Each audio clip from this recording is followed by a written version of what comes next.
नमस्कार दोस्तों। आज के पुस्तक समीक्षा के इस कार्यक्रम में हम बात करेंगे एक कविता संग्रह पर।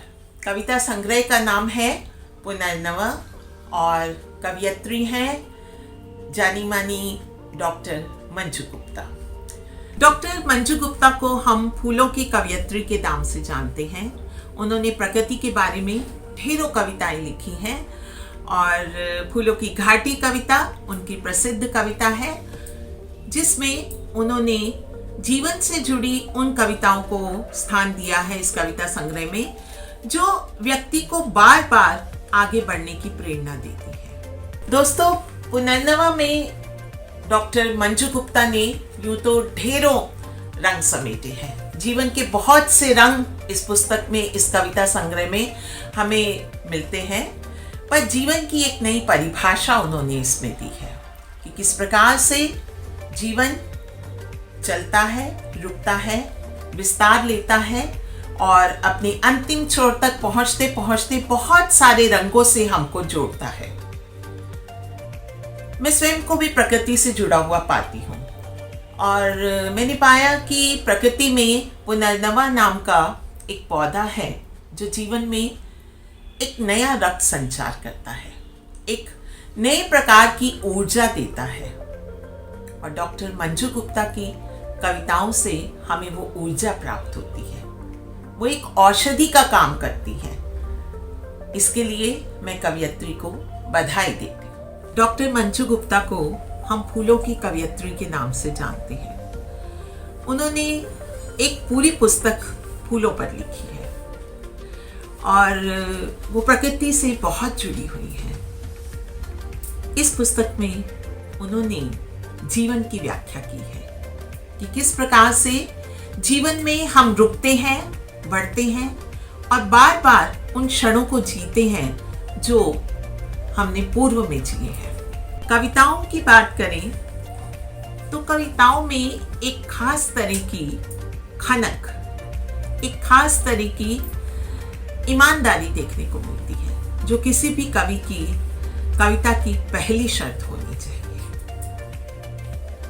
परत दर परत जीवन की व्याख्या करती हुई ये कविताएं हमें ये कहती हैं कि जीवन रुकना आगे बढ़ने के लिए होता है। और ये हमें ये भी संदेश देती हैं कि समस्याएं जीवन का एक हिस्सा हैं और वो हमें ताकत देती हैं कि हमें किस प्रकार से उनसे जूझना है। दोस्तों, इस पुस्तक में से एक कविता जो मुझे बहुत अच्छी लगी वो मैं पढ़ना चाहूंगी कि प्रकृति के अंश हैं हम। तितली के पंख झुलसे, गौरैया गायब हुई, जंगलों की आई शामत, जिंदगी घायल हुई। पशु पक्षी की कौन कहे, आदमी की दुर्दशा हुई, कुछ भी तो नहीं शुद्ध, हवा तक विषैली हुई। नदियों में बहता मलबा, गंगा भी मैली हुई, पहाड़, जंगल, ताल, पोखर, सबकी दुर्गति हुई। जीवन को बचाना है तो पर्यावरण को बचाना होगा। क्वच है ये धरती का, इसे न भुलाना होगा। प्रकृति का अंश है हम, प्रकृति हमारी आराध्य, उपयोग करें, विनाश नहीं, यही है मानव धर्म। ये कविता प्रकृति को संबोधित करके लिखी गई है और कुछ कविताएं बहुत खूबसूरत हैं इसमें, जैसे गुलाब का क्या कहना, गुलाब का क्या कहना, बादशाह जो ठहरा, अकेला ही बगिया के सारे फूलों पर भारी, मखमली शेरवानी पर हीरो जड़ा ताज पहने, शहंशाह सा चकमकाता, तारों बीच चंद्रमा सा अलग नजर आता। गुलाबी, श्वेत, लाल, पीला, जामुनी, उन्नाबी या काला, पौधों की ढाल पर खिला, कांटों के बीच इस तरह खिलखिलाता, बांग की अदा से कुछ यूं मुस्कुराता। दोस्तों, गुलाब की ये कविता सचमुच गुलाबी कर जाती है। किसी कविता में बहुत सारी परतें होती हैं, नंबर ऑफ लेयर्स, तो वो कविता अलग तरह की खूबसूरती के साथ दर्शकों तक पहुंचती है, पाठकों तक पहुंचती है।